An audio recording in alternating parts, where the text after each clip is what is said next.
Welcome to the Casting Across Fly Fishing Podcast. I'm Matthew of castingacross.com, where I explore the quarry and culture of fly fishing. This is the 258th episode of the podcast. Today's subject matter is going to start out a little bit grim and grisly, but that's really only to paint the picture of a topic that is really worth talking about. And even if you know and you really understand this concept, it's worth reviewing for these next 15 or 20 minutes. I remember the first time that I encountered a situation like this. I was probably 17 or 18, and I had just started going fishing on my own. I just got my own car, and I was driving into the woods more and more to explore. Usually, when I fished this particular stream, it was in the back country, as back country as you can get on the East Coast, I would only hike up to a small dam that held back a little reservoir. But lately, I had been thinking, I'm sure there's something above this reservoir. And so I'd been doing some research on how to access it, how to get up there. And I decided on a really bright, sunshiny day that I was going to make the trek up to where the trail ends at the base of this dam under this reservoir and skirt the edge of the lake until I came to the small tributary that I was able to trace with my finger on my big DeLorme atlas that I carried with me. So I did that, and it took a little bit of time to bushwhack and get up into the headwaters of this lake, what was actually the headwaters of this river that I fished very, very frequently, and I found a small stream.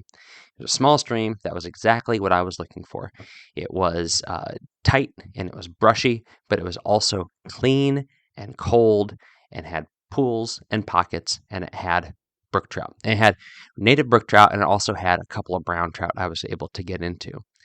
And as I walked up this stream and just was enjoying the fishing, was enjoying the solitude, was enjoying the adventure and the exploration and this new facet of this place that I had been countless times before, I came onto a little shoal, which it was just a kind of a bend in the river that had a gravel bar that extended out into the water by about 15 or 20 feet. And that's when something caught my eye. There was something shiny in the bushes.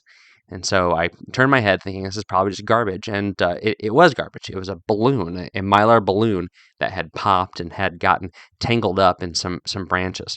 But my eye followed the balloon and the little ribbon that held it to the branches down to the ground, and that's where I saw what was basically, the best way I can describe it, was a shrine. It was a little circle of rocks, and I walked over to it, and inside of it was little knickknacks, little mementos, little tchotchkes, just all sorts of little stuff. But inside of it was in the dead center, there was a little weathered picture frame. And that picture frame was the kind of thing that you would get if someone knows you're into fly fishing and doesn't know what to get you. And so it was a little picture frame with little drawn flies and lures and creels and fish all over the outside of it. And the inside of it, it said simply in faded letters on a piece of plain paper, "We love you and miss you." So, I mean, it wasn't creepy because it was very, very sweet. But I had this in the back of my mind, and so I fished for a little bit more and just kind of couldn't shake it, and went back after fishing for a little bit longer and back to my car. And this was quite a while ago, and so the internet wasn't as easy to navigate as it is now. But eventually, I did come across records of a man who died on that stream. Now, given his age and given where it was, it probably wasn't something. Probably wasn't an accident. That's me assuming. It probably was a heart attack, probably was a stroke, something like that, based upon the man's age in the reports. That's the best of my assumptions. The reports all these years ago were very vague, and again, there wasn't a ton of detail. And to me, that was enough. But what that reminded me of, or that kind of got me thinking about, was how at that age, fishing was a liberating activity. Fishing was a safe activity. Fishing was not the kind of things that a lot of my friends were doing, or things that I even did that weren't as safe, things involving vehicles and things involving mischief. Fishing was the safe activity, but even in fishing, even on a small mountain stream, there was inherent danger and inherent risk. Now again, fly fishing is not motorcycle racing. Fly fishing is not free soloing large rock cliffs. Fly fishing is not big game hunting. Fly fishing is not diving. It's not that same sort of danger. But interestingly enough, if you look at how people die outside, and specifically how people die in national parks, the number one cause of death is drowning. The number one cause of death is drowning. So, of course, that includes people who are simply near water by circumstance, people who are swimming, people who are water skiing, people who are scuba diving, people who are boating. But there's a very good chance if you're fishing, you're going to be around water. And so drowning is the largest reason why people die in national parks. And in fact, numbers that from the previous decade show that it is the largest by a significant margin. The next one is motor vehicle crashes. And then really close down in the list is falls or slips. I don't know about you, but I fall and I slip when I fish. And so here's what we're going to talk about today. I know I've already talked for about 5 minutes, but we're going to talk a little bit about ways that you can be better prepared. Now, this might be the basics, but let me tell you, knowing the basics is not a bad thing to start with if you're just starting in fly fishing, and it's not a bad thing to be reminded of if you've been fly fishing for a long time. For example, let me just say this right off the bat. You're not as young as you used to be. Okay? I don't know how old you are, but I can say with great confidence and great surety that you're not as young as you used to be. And why do I say that? I don't say that to be trite. I don't say that to be funny. I don't say that to be demeaning. I say that because it's true for me. I know I can't do what I used to do. At 40, I can't do what I did when I was 20. At 40, I can't do what did at 35. Actually, I probably can do. I think I'm in better shape now than I was at 35. But what does that mean? That means that everybody has to be cognizant every year they go fishing that they are going to probably be more limited in some way, shape, or form than they were last season. That means you can't necessarily wade that deep. That means you can't necessarily jump from this rock to that rock. That means you can't climb in that sheer rock face like you used to do. That means you can't spend that amount of time outside without getting tired. That means you can't exert yourself without potentially getting yourself in a situation where you're exhausted. And so that's the first thing. It's a very basic, simple thing, something that no one likes to hear, something that I don't even like to necessarily think about myself. But it's important to be honest with ourselves. It's important to take those precautions. It's important to be aware of our limitations and lean into those and fish into those and not ignore them and get yourself into a bad situation. Because the last thing that you want to do is certainly to die, but you also don't want to compromise yourself in a situation where you get scared, somebody that you love gets scared for you, or even like the authorities have to get called in. And now there's this awful aura around fly fishing, and you are limited in how you can do it. Now, you might be young. You might be listening to this at 18 or 25 or something like that and think this is the stupidest thing in the world. But the fact of the matter is, it's coming. And it's just worth being aware of. And it's worth being cognizant of as you talk to people, that you fish with, whether it be a parent or a grandparent or a friend, and just being aware of these things. And so that would be the second thing. The first thing is know your limitations. The second thing is know somebody. And I'm not going to say don't ever go fishing alone. I go fishing alone a lot. But I pick and choose where I go, how in the backcountry I am. And of course, these days with cell phones and with watches that have GPS and with all the other things that we have at our disposal, then going a little bit further away alone is a little bit safer. But one fall and you hit your head, it's not going to be the same, you're not going to be able to use that phone. Now, to be fair, if you're fishing within 100 yards of somebody and you fall and you hit your head and you're fishing and they're going fishing for 5 or 10 or 15 minutes, then it doesn't matter if you are a mile away from them or just the pool up from them. If they don't see you, then you're going to be in big trouble. Now, this is an important concept that I think is worth mentioning. A lot of this stuff is not about eliminating risk because, like I said off the bat, you can get hurt in your house.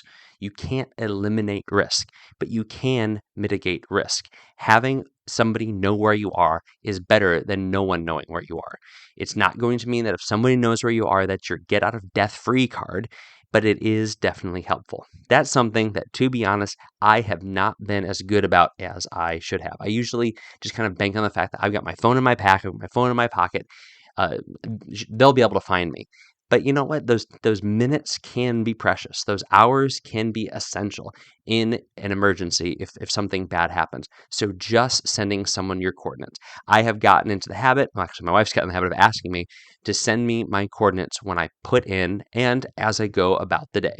It's not something I think of right off the bat because when I started fishing, when I started hiking, when I started spending time outdoors, it wasn't even a thing. I mean, inevitably, my mother would have wanted me to do it when I went out fishing on my own as a teenager, but I didn't have a cell phone. Most people don't have cell phones. And if they did, they didn't have Google Maps access.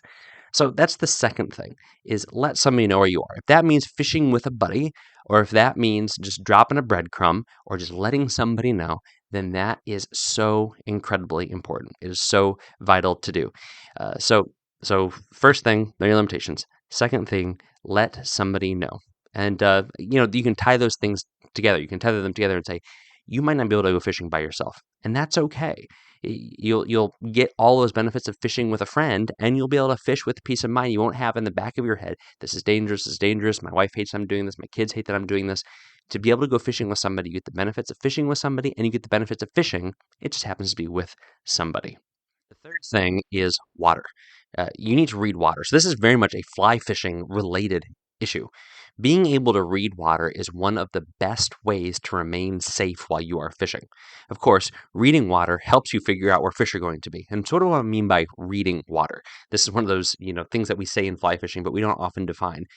Reading water means understanding what is happening in that water, understanding the flow, understanding the depth, understanding not just the direction of the current, but which way the current is moving, understanding the bottom of the river, and understanding what is in that water. In doing so, you're able to determine the most likely places that food is going and the most likely places that fish are going to be and where those two things intersect. So consequently, you can put your fly in the right place so that eventually it will flow downstream and put itself in the position where that fish is going to eat it. That's how you read water. It's just understanding where fish are and where fish are going to eat. But those exact same skills are going to help you as you navigate the water on foot or in boat, as you wade, as you swim, as you do whatever else you're going to do. Now, this summer, we had just an unprecedented amount of rain up in New England. I mean, everything was always wet. We're still seeing the effects of it. Everywhere that I hunted last year in the early season, where I was able to go set up blinds, is now under like a foot of water. And so we just had so much rain. And there's certainly benefits to that. But it was also incredibly dangerous to the point where unfortunately, we were having stories of people drowning in local rivers like every week. And some of them were just, not to say that some aren't tragic, but some were entire families where multiple people were getting swept downstream and multiple people were dying. Some of these incidents happened in rivers that I have fished time and time again. And so we have a couple things happening. One, if you know this is a place where I go a lot, this is a place where I am all the time, this is where a lot of people are, we get this false sense of security. But you have an issue like this where the water is raised. And when you have these mountain rivers, when you have these plunge pools, when you have these waterfalls, what happens is it just seems like it's a little bit different. But a little bit of water makes a significant difference. I mean, this is one of these truisms of wading, right? Where you can very easily walk across a river that's ankle deep. You can very easily walk across a river that is shin deep, but you add like 6 or 8 inches and it gets up to your knees.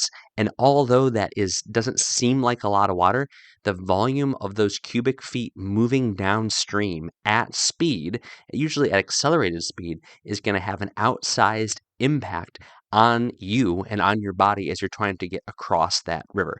So this is the kind of thing where reading water is really important. So does that mean that anybody and everybody that goes tubing, everybody that goes on a hike by a waterfall, anybody that does sightseeing needs to be able to read water with the expertise of a seasoned fly fisher? No, that's not what I'm saying. What I am saying, though, is that as a fly fisher, you need to employ those same skills when you put yourself into a situation where you're simply crossing a stream, where you're getting into position to make a better cast, where don't only think about where that fly needs to go to get to those fish, think about where you're going to be and if this is a good decision or not. It's a simple thing to do, and it sounds so common sense, but it's worth understanding. Now, there's some other things that you can do to be safer in the water too. So, just to review, firstly, know your limitations. Secondly, let other people know where you are. Third, know the water. And fourth, know what to use. So, know what to use. What do you use? Well, I think one of the best things you can use outside of using your head, but I've kind of covered that already. The best things that you can use is a good pair of wading boots. A good pair of wading boots. And what components in a pair of wading boots ought you look for? Well, price probably shouldn't be the first thing that you look for. Of course, you are going to be relatively constrained by your budget. But the things that you need to be paying attention to that are worth maybe another $20 or $50 are one, the kind of ankle support that they're going to give you. Why does ankle support matter? Ankle support matter, and actually footbed support matters, because as the course of the day goes on and those minutes and miles add up on your feet, you're going to be less responsive the more time you put on the river, the more miles that you put in. And so you're going to have a less reaction time. You're going, or more reaction time, I guess, and it'll slow it out. And you're also not going to be able to have the strength over the course of the day if you don't have a lot of ankle support. So you're going to be more prone to falling even when you're out of the water, when you're hiking back to the car. And that's just not worth it, okay? So ankle support and foot support, so the rigidity of the boot in the right place. And then secondly, whatever that sole is, you're going to want to use something with a bulky, aggressive stud. This is going to keep you upright. But of course, it has its downsides too. If you've ever used a bulky stud on a very flat rock, it's kind of like ice skates, right? Where felt might do really, really good in that situation and not so good in other situations. You just need to be aware that there's always going to be trade-offs with whatever sole material you use. But generally speaking, a sticky rubber sole with some sort of studs attached to it, or studs coming out of it, is going to be your best sole in the most diverse set of circumstances. So wading boots are incredibly important. I add them to my list of things. The three things I always say are necessary to have: good wading boots, good sunglasses, and good fly line. Fly line's not going to keep you safe, but sunglasses are. And why is that? Sunglasses with polarization allow you to cut through the glare and see where you are stepping, okay? See where you are stepping. Now, another aspect of safety that we haven't touched on is eye safety. Now, this sounds so much like, the speech that you get before you get a new job, or the speech that you get before you go to shop class for the semester for school. But honestly, wearing a pair of sunglasses and actually wearing a hat with a brim on it is going to protect your face and especially your eyes from your bad cast. And if you don't think you're a bad caster, then how about from your friend's bad cast, okay? But you have that big clouser on there and the wind gust picks up, or you kind of drop that back cast and all of a sudden your cast starts to fall apart and you get whacked by it. I've done that, and I'm so thankful. There's a couple times where it's hit the frame of my glasses, never my lens, also thankfully, but you get that little bit of protection if you have that wide brim hat or that baseball cap and those sunglasses. But the sunglasses with the polarization are also going to allow you to cut through the glare, see the water. So going back to reading the water, you'll be able to do that more effectively and efficiently if you have on a pair of polarized sunglasses. So good boots, good glasses and hat also. And then don't be afraid to employ a wading staff. Don't be afraid to employ a wading staff. No matter how old you are, I see plenty of guides who are young like me, asterisk, that use wading staffs. Why is that? It's because you don't want to spend a ton of time kind of shuffling your way across the river if you can use that wading staff to get a little bit more support and get across safer and faster. And both of those things will happen. Does that mean if you all of a sudden have a nice pair of wading boots and a wading staff that you're able to wade any river regardless of how many cubic feet are flying past you? No. But in those situations when you can wade, but it's dicey, that will definitely help you. And situations where it's just a kind of a slower go, this will help you get through it safer and faster and more confident. And especially if you run into mobility issues, either from age or from an injury or from whatever you encounter, having this at your disposal is very, very helpful. Now, some people think, I don't want this big thing hanging off of my side. Think about a ski pole. It weighs absolutely nothing, or a trekking pole. It weighs nothing, and you can have it so that it clips to your belt. And if you really want to get cute and fancy, they have the ones that are collapsible and kind of fold into like a little pouch. Then you can, pull it out like a quick draw and then impress all your buddies at the boat launch. So that is the other big thing that I would say. Now, the last one, and this one is something that I don't think is necessarily a silly or bad thing, and we sold a lot of them years ago when I worked at a fly shop. And that is inflatable life jackets, or like a emergency PFD. And this is something that you can wear.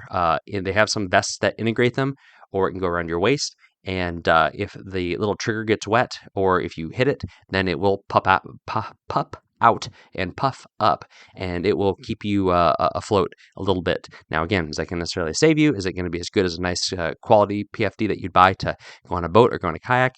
No, but it can give you peace of mind, or your loved ones peace of mind, if you're going to go out in the water. Now, there's certainly more that I could say, but those are the 4 things that I think are worth mentioning. Today, I was out for a run, and I was running in a relatively remote place, and I looked down into a little ravine, and I saw a little creek with just a little gravel shoal. And that got me thinking about what I led this episode with, and how, now with 4 kids, with everything I have going on, it's just not worth getting into situations where I am compromising my safety and consequently the lives of my loved ones. So hopefully this is helpful. Hopefully it's not too morbid, but those 4 things: know your limitations. Secondly, have someone else know where you're going to go. Thirdly, know how to read water for fishing, but also for your safety. And lastly, know what to use. Did I leave off something significant? There's a good chance in 20 minutes I did. Let me know what it is, and I'll certainly tack it on to one of these coming episodes.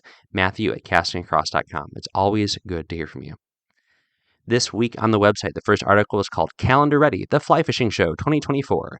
So every year around this time, the Fly Fishing Show, the tour that goes across the U.S., puts out their dates, and actually they put them out early in the summer. But around this time of year, I like to just remind people to put it in your calendar. If I don't put it in my calendar now, I will book up that weekend with something else. So Calendar Ready, the Fly Fishing Show, it has those list of dates, a quick promotional video, as well as a link to their website. Now, too, I'm sure once you go to that page on castingacross.com, you'll see links to a lot of articles I've done in the previous years about what I've done at fly fishing shows and what is worth seeing and doing and spending your time and money on at fly fishing shows. Wednesday's article is called Casting Across Answers Google. Casting Across Answers Google. So I'll probably talk about this more in the future, because I think this is worth like a whole episode talking about some of the aspects of this topic. But I'm always fascinated by all of the things that you can glean about what you think you know about fly fishing from the internet, like how many different answers there are, or what other people think about fly fishing that runs completely perpendicular to what you think, or what people are asking about fly fishing. And that's what I did in this article. There's 4 questions that pop up when you Google fly fishing. All right, you just Google that. 4 questions pop up for me. I did it like 3 or 4 times. The same 4 questions. What is the point of fly fishing? Is fly fishing the hardest fishing? It's kind of a dumb way to ask that question. Is fly fishing for beginners? And why is fly fishing so difficult? And so what I do is I gave my shot at answering those questions. So I'd be interested in what you have to think about my answers and what your answers might be. So you can let me know over at Matthew@castingacross.com. This week's recommendation, appropriately enough for this podcast episode, is a pair of wading boots.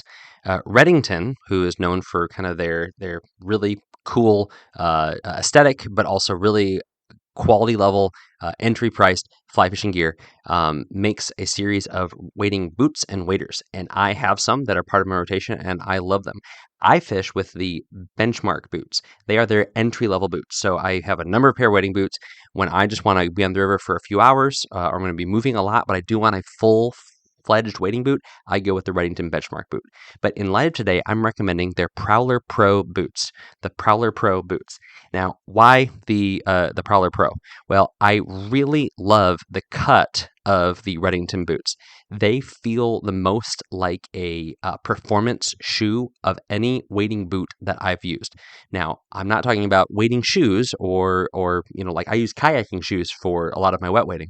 But when it comes to a full-fledged wading boot, the cut and the fit of the Prowler Pro boot is a great way to get the support you need, the support of footbed, support of ankle, and the toe protection that will keep you safe on the water.